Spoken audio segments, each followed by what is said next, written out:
法开始。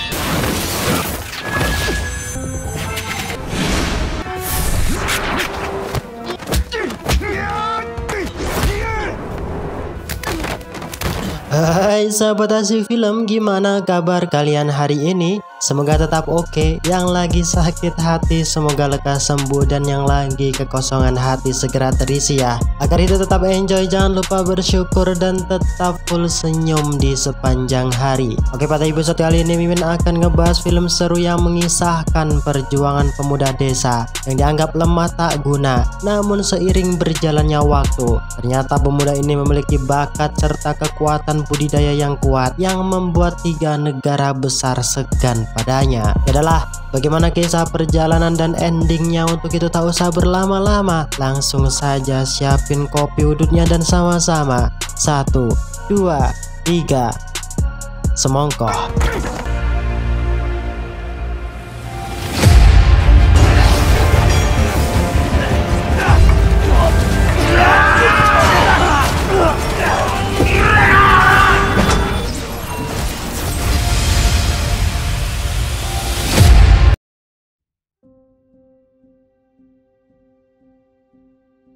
Film dibuka dengan disuguhkan sebuah narasi. Jika dahulu kala letaknya di pojok ujung timur, hidup berbagai macam tipe siluman ganas yang membuat penduduk bumi merasa tak nyaman karena harus menanggung keganasan dari para siluman tersebut. Untuk demi menjaga kenyamanan dan ketentraman, 5 pemuda dari segala aliran penjuru benua pergi ke ujung timur untuk mengakhiri penderitaan yang dialami oleh manusia bumi. Tentu dari pertarungan yang dahsyat diceritakan bahwa kelima pendekar tersebut berhasil membunuh para dedengkot siluman yang berada di lembah puncak dataran Ming. Namun masalah tak selesai sampai di situ, sebab darah leluhur siluman yang menetes di tanah memiliki spiritual yang di luar nulur, yang mampu membakar langit dan bumi yang disebut sebagai Laut Merah. Bahkan saking panasnya, Laut Merah tersebut mampu membelah benua besar menjadi 3 bagian yang disebut negara Fulong, Tianyu, dan Julun. Karena tak ingin terkena dampak musibah yang luar binasa, ketiga negara tersebut berkongsi menciptakan mantra segel dengan menggunakan kekuatan mutiara merah demi membendung lautan Ming agar tak jebol. Konon, dari catatan buku sejarah lembar ke-22 alinea 4, jika lautan Ming jebol, maka para siluman yang telah lama modar dapat bangkit kembali. Di sebuah pasar, tepatnya di kedai cabang Bok Darmi, lihat para masyarakat dan bocil sedang asik mendengar cerita dari Mbah Katimin yang bercerita bahwa 500 tahun yang silam, sang pendahulu mereka yang bernama Ki Wuji berhasil membunuh siluman macan putih berekor 9 dengan sekali lesatan anak panahnya. Namun tanpa mereka sadari, ternyata macan putih tersebut sedang mengandung.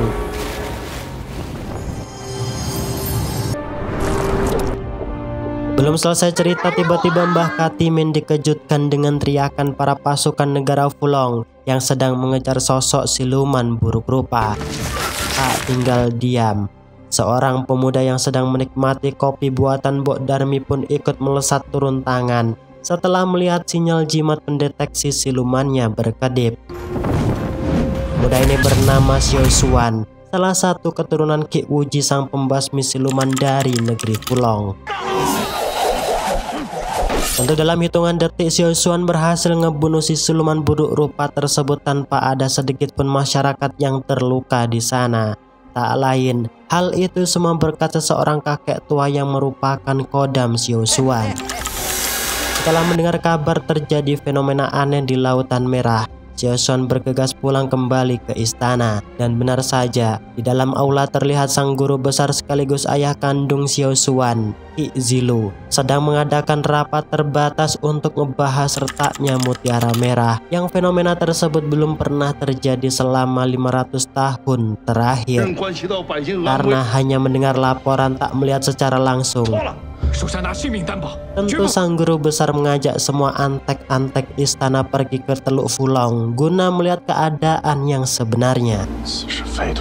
Dan benar saja, di sana Ki Zilu berkata jika masalah ini bukanlah hal sepele. Sebab jika mutiara merah pecah secara sempurna, maka formasi sihir yang berada di Lautan Ming akan lebur dan musnah. Di sini, ia memprediksi jika mutiara merah saat ini hanya mampu bertahan selama kurang 10 hari agar tidak berakibat fatal. Mereka harus segera mencari dan menemukan mutiara merah yang baru demi keselamatan negara dan masyarakat sekitarnya. Dalam keadaan yang bingung serta jarak tempuh negara Fulong dengan Julun dan Qianyu ialah ribuan mil yang tak mungkin dapat mereka tempuh dalam waktu 2 hari. Akhirnya sang guru besar menyuruh Xiao Xuan pergi ke lembah Gunung Dempo untuk mengambil mutiara merah yang hanya muncul setiap 100 tahun sekali.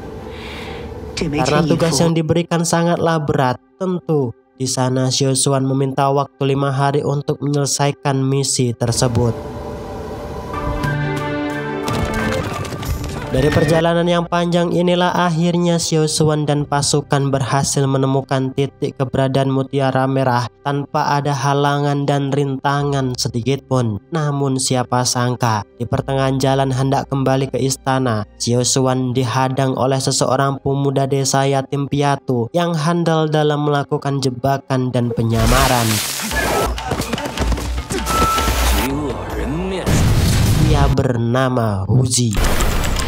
Dengan keahliannya tentu Huzi berhasil merampas benda-benda berharga yang dibawa Xiao Xuan dan pasukan, tak terkecuali mutiara merah yang baru didapatkan. Tentu di sini Huzi tak tahu resiko apa yang akan terjadi nantinya. Dan benar saja setelah sampai di tempat desa ia tinggal, terlihat Huzi disambut baik oleh seorang nenek yang mengasuhnya sejak kecil. Meski profesi Huzi merupakan larangan agama dan negara, namun tindakan tersebut nyatanya demi membantu para penduduk desa serta para anak-anak yang serba timpang lahir maupun batinnya. Sebab setelah Mimin amati di desa tersebut tidak ada satupun kembang desanya seperti Yuk Sari. Bahkan di sana juga nampak jelas Huzi memberikan mutiara merah pada seseorang anak dengan cuma-cuma.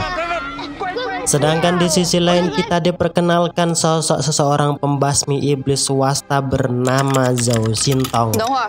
Dengan angkuh, Zhao Xintong berkata di hadapan karyawan Bok Darmi, jika makanan yang disajikan tidaklah layak konsumsi. Para pelanggan setia yang mendengarkan hal tersebut tentu tak terima, yang seketika menghampiri Zhao Xintong. Terlihat dengan jelas mereka bukanlah lawan berat baginya. Nah, dari sinilah terungkap alasan Zhao Xintong melawan dan mengusir para pelanggan kedai Bok Darmi. Tak lain tujuannya untuk membekuk salah satu siluman pemakan jiwa yang sedang melakukan penyamaran.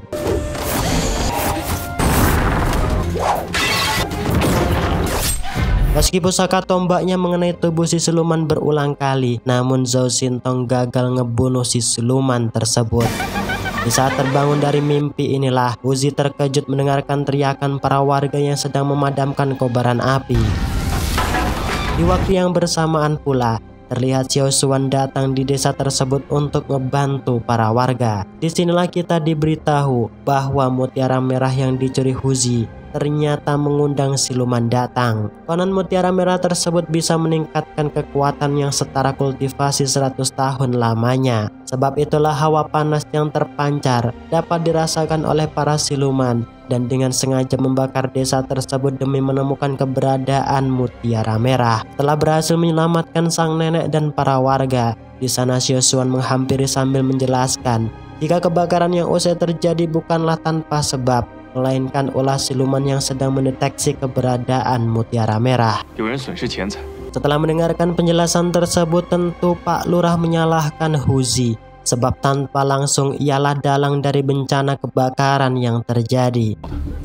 Tak ingin bencana terulang kembali dengan nada lantang, Pak Lurah menyuruh Huzi mengembalikan mutiara merah pada Xiao Xuan. Dengan muka datar dan penuh salah, Huzi pergi menuju kediaman seorang bocil kemarin sore untuk meminta mutiara merah yang ia berikan tempo hari. Namun setelah bertemu dengan si bocil, Huzi tak berhasil menemukan mutiara merah tersebut. sebab si bocil tak ingat di mana dirinya menaruh barang pemberian dari Huzi. Dalam keadaan pesimis, Huzi mengajak Xiao Xuan ke rumah sebab tempo hari yang silam Gouzi bermain di kamarnya.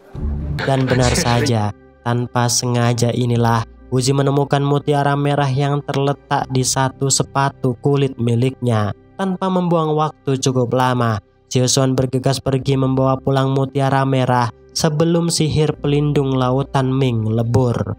Namun secara tak sadar, ternyata perbincangan mereka didengar langsung oleh si siluman yang telah ngebakar desa tersebut. Tentu dengan teknik kultivasi yang tinggi, ia melakukan penyamaran merebut mutiara merah yang berada di tangan Xiao Xuan.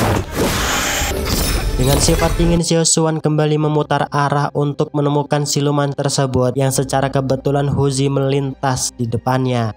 Di saat hendak melesatkan serangan, untungnya dari arah tak terdeteksi, Zhao Xintong berhasil melerainya. Karena bau Huzi ialah bau apek dan kecut yang bukan beraroma minyak bambu. Tentu Zhao Xintong mengatakan jika siluman yang sedang ia kejar ahli melakukan penyamaran. Dalam mode bingung, Xiao Xuan mengeluarkan kodam yang singgah di dalam tuas ajaib agar dapat menjelaskan tipe-tipe kultivasi siluman. Dengan spontan, Tuan Besar mengatakan jika aura energi siluman berwarna kemerahan menandakan usia di bawah 100 tahun dengan tahapan tingkat dasar. 100 tahun sampai 300 ke atas berwarna hitam dengan tahapan tingkat penguasa. Sedangkan 300 dan seterusnya merupakan tahapan tingkat maksimal, yang mana kalau pinjam duit nagihnya malah kitanya yang diajak duel.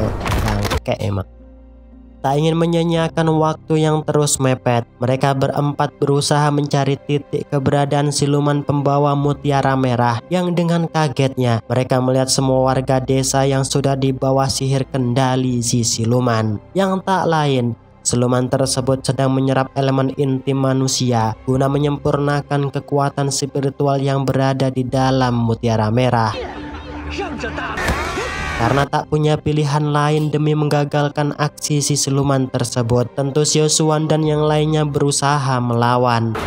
Namun tindakan tersebut justru dilarang Huzi, sebab ia tak ingin melihat warga desanya terluka bahkan mati. Dalam situasi yang serba salah, tentu mereka hanya bisa bertahan tanpa menyerang agar tak menyakiti para warga desa. Tentu mereka tak bisa terus-terusan seperti itu dengan melihat bahwa si siluman terus mengendalikan para warga. Meski mulanya dianggap beban dan lemah, namun nyatanya Huzi menyimpan kekuatan spiritual besar di dalam tubuhnya. Dengan terbukanya mata batin tersebut, tentu Huzi dapat melihat jelas keberadaan mutiara merah saat ini.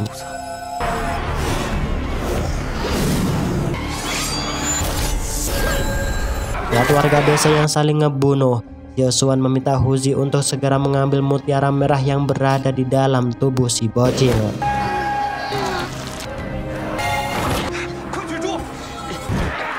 Dengan penuh rasa bersalah, akhirnya Huzi melesatkan pukulan Brojo Musti yang membuat bocil di hadapannya tumbang. Tak kuat melihat kenyataan tersebut, dengan penuh amarah Huzi kembali bangkit menyerang siluman penghisap darah yang berada di hadapannya.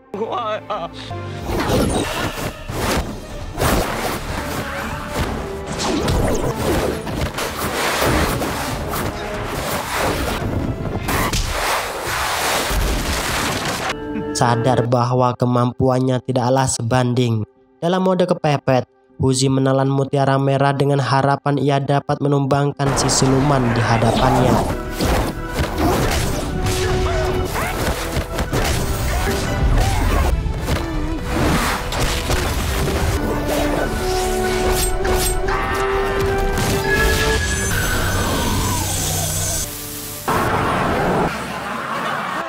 Meski sedemikian bertaruh dan berjuang, namun saat itu juga Huzi diusir para warga. Sebab dalang dari malapetaka tak lain ulah dari Huzi itu sendiri.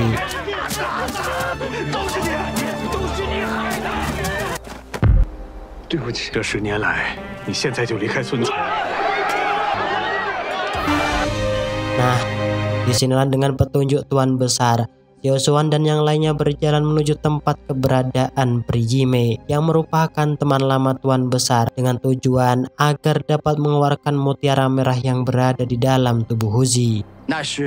Dan benar saja, setelah melakukan perjalanan panjang, akhirnya mereka sampai di tempat tujuan yang secara langsung disambut oleh Prijime. Di sini sedikit Mimin menjelaskan bahwa si Tuan Besar dan Prijime ialah kodam abdi dalam 5 pahlawan besar yang dulunya berjuang menghabisi Kaisar Iblis. Setelah basa-basi tanpa Tuan Besar jelaskan maksud tujuannya datang, Prijime seketika tahu dan dapat merasakan aura energi mustika merah yang berada di dalam tubuh Huzi. Di saat mencoba untuk mengeluarkan mustika tersebut, terlihat Yime belum berhasil bahkan dengan bantuan guru besar sekalipun.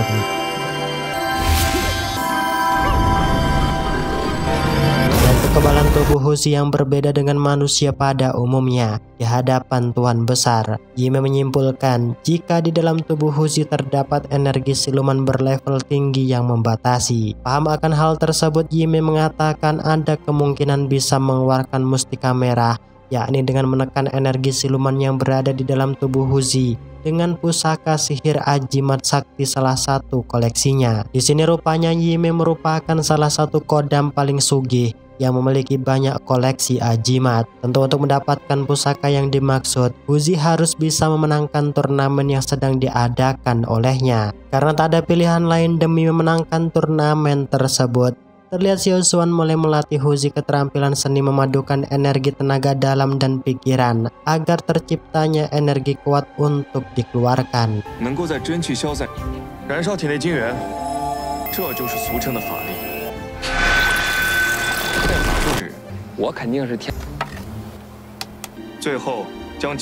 Karena keterbatasan dari lahir, tentu Huzi gagal paham dilatih oleh Xiaoshuan yang membuatnya pesimis melatih. Tak ingin melihat Huzi mundur dari turnamen. Akhirnya Tuan Besar yang juga merupakan guru spiritual Xiaoshuan turun tangan perlahan membimbing teknik dasaran agar Huzi paham apa yang ia sampaikan. Dan benar saja, dengan perlahan Huzi pun paham dengan penjelasan Tuan Besar dan terlihat ia dapat mempraktekkan apapun yang usai disampaikan olehnya. Di saat mengamati aura sinar keemasan yang memancar, di sana Tuan Besar dan Xiaoshuan dibuat kagum. Sebab aura inti Huzi melewati elemen inti milik Xiaoshuan yang hanya berwarna biru. Di sana mereka yakin jika Huzi bukanlah anak sembarangan. Setelah berlatih inilah akhirnya hal yang dinanti-nantikan kunjung datang. Terlihat ratusan pendekar pembasmi siluman di segala aliran dan pelosok desa hadir untuk ikut party memeriahkan turnamen yang tak lain tujuannya demi mendapatkan hadiah pusaka ajimat dari Prijime.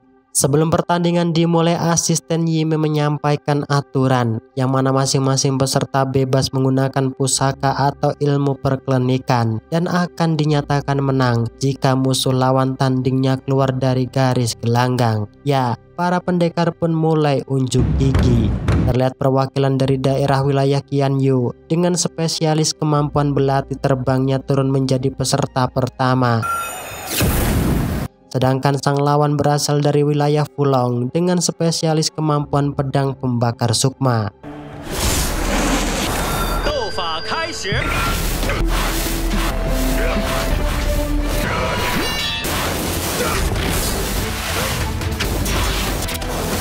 Dari pertarungan yang sengit saling adu mekanik, terlihat pendekar asal wilayah Fulong mengakui kekalahan keluar dari arena pertandingan. Yang tentunya lawan selanjutnya yakni pendekar asal wilayah Julun yang berpostur bongsor dan akan menghadapi cukup dengan tangan kosong. Ya, meskipun tak sebanding, namun pendekar Chang berhasil melesatkan pukulan telak yang membuat pendekar Yu terbanting. Namun pendekar Yu seketika bangkit mengendalikan pedangnya yang membuat pendekar Chang tak bisa berkutik lagi. Melihat kenyataan tersebut, serta tak ingin salah satu peserta tewas, akhirnya Huzi turun ke lapangan menghalau segala serangan pendekar Yu.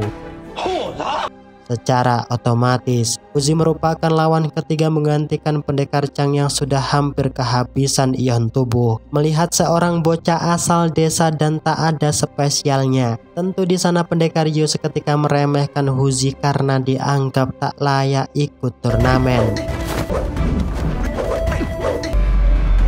Dan benar saja, terlihat Huzi dibuat tak berkutik dan tak ada selah melakukan penyerangan sama sekali. Namun dengan akal yang cerdik, Huzi mampu melumpuhkan si pendekar Yu dengan menggunakan magnet mainan miliknya.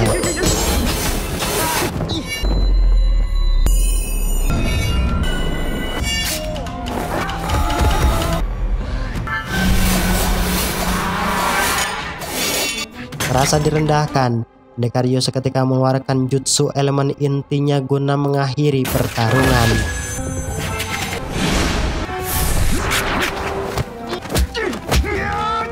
Dalam mode sedikit teler dengan kemampuan yang belum dikeluarkan, akhirnya Huzi bangkit yang membuat penonton bersorak terpukau melihatnya.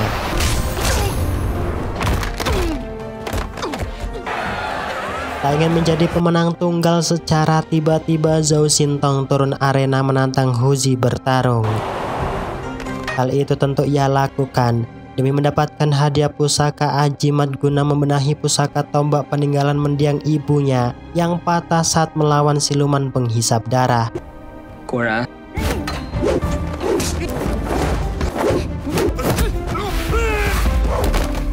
Tentu di sana Huzi kewalahan melawan teknik pertombaan Zhao Xintong.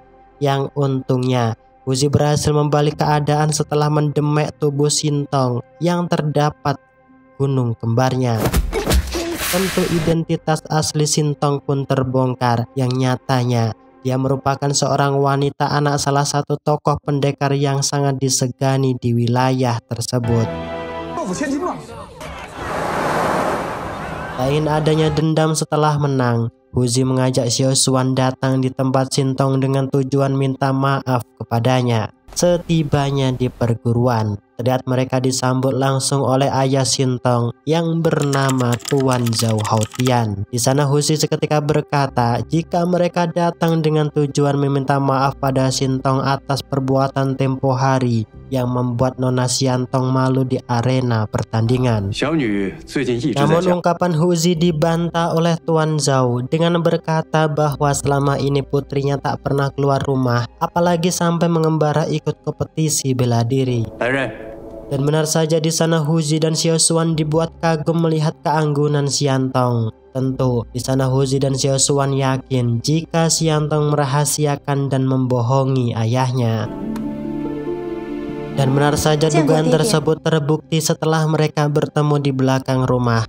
Di sini Nona Tong menjelaskan bahwa ia sengaja keluar rumah demi menyalurkan hobinya berpetualang. Sebab selama ia tumbuh dewasa, ayahnya selalu melarang keras dan memaksa dirinya tak keluar rumah agar jadi wanita solekah. Kendati demikian, Nona Tong kembali mengungkapkan bahwa alasannya ikut parti dalam kompetisi tak lain agar Priyime bersedia memperbaiki pusaka tombak milik mendiang ibunya yang telah patah. Karena tak ingin aksinya diketahui oleh sang ayah, Nona Tong juga meminta agar Huzi dan Xiao Xuan dapat menjaga mulut. Jika tidak, tentu ia tak segan memotong kedua burung Huzi dan Xiao Xuan dengan pusaka tombak jantan milik sang ayah. Malam harinya akhirnya fakta pun terungkap. Alasan kenapa Tuan Zhao melarang Nona Tong terjun di dunia bela diri tak lain. Hal tersebut merupakan pesan terakhir mendiang sang istri yang tewas terbunuh di tangan siluman yang kultivasinya sudah level penguasa di atas 300 tahun. Tentu Tuan Zhao mewanti-wanti anaknya agar bisa menjadi wanita solehot yang pintar berdandan dan menghabisi uang sang suami. Singkat cerita, keesokan harinya terlihat Huzi dan yang lainnya dibuat terkejut di saat melihat kondisi Priyime yang sudah babak belur tak berdaya. Bingung dengan situasi yang terjadi, Xiao Xuan memanggil guru besar agar dapat menemukan jawaban yang sebenarnya. Setelah sadar, Priyime memberitahu mereka jika dirinya usai diserang sosok siluman penguasa yang bernama Hai Feng. Yang mana siluman itulah yang waktu dulu telah ngebunuh ibu Nona Tong.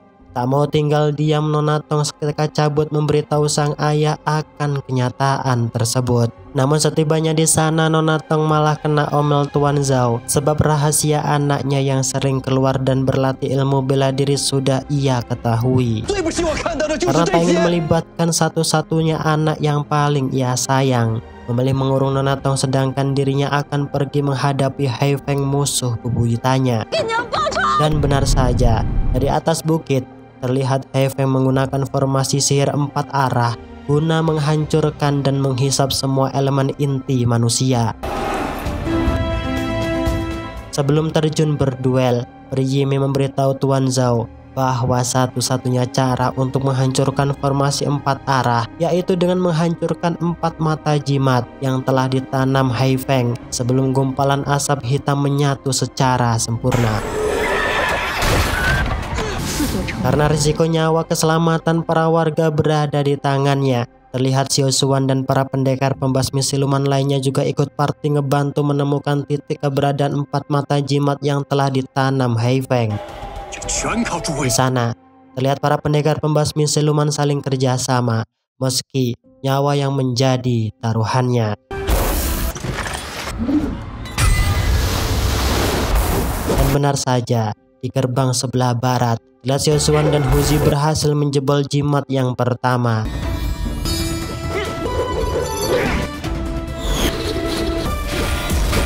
Begitu halnya pendekar capil pedang api, meski ia tewas, namun dirinya berhasil menjebol jimat yang tertanam di gerbang selatan.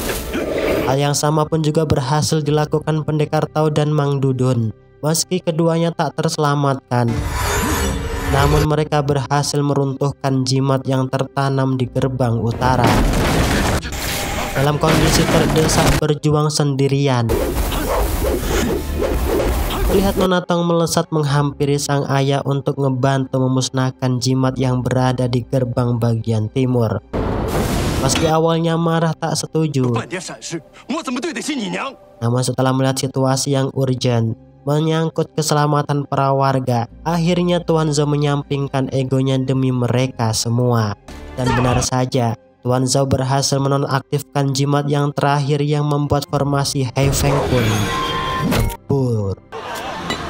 Namun permasalahan tak cukup selesai di situ, sebab di waktu bersamaan Hai Feng muncul di hadapan mereka. Tentu kali ini kekuatan Hai Feng tak sama seperti 10 tahun yang lalu. Sebab itulah, demi menyelamatkan para warga, Tuan Zhao memerintahkan anaknya Nona Tong untuk segera membawa warga di tempat yang lebih aman. Dan benar saja, lihat kemampuan Hai Feng benar-benar di luar dugaan, yang mana ia berhasil menghindar dari serangan pusaka tombak kematian Tuan Zhao.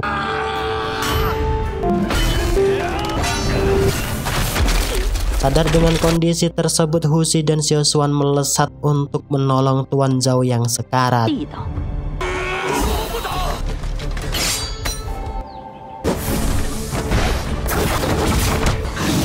Dari pertarungan tersebut, terlihat Hai Feng mampu menandingi ilmu bela diri mereka.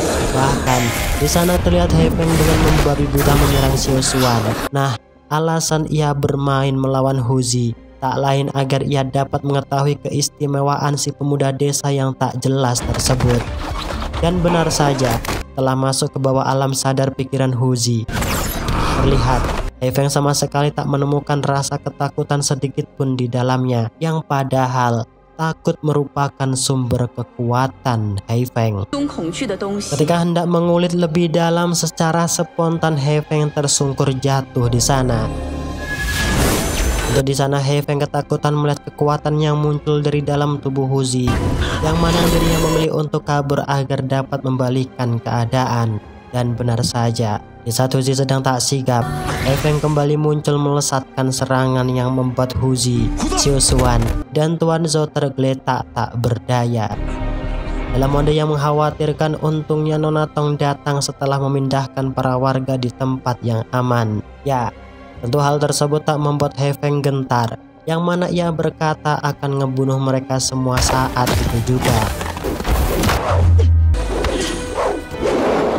Dengan tekad dan teknik tombak Yanling yang sempurna dikuasai, akhirnya Nona Tong yang awalnya diremehkan mampu ngebunuh dan membalaskan dendam atas kematian sang ibu.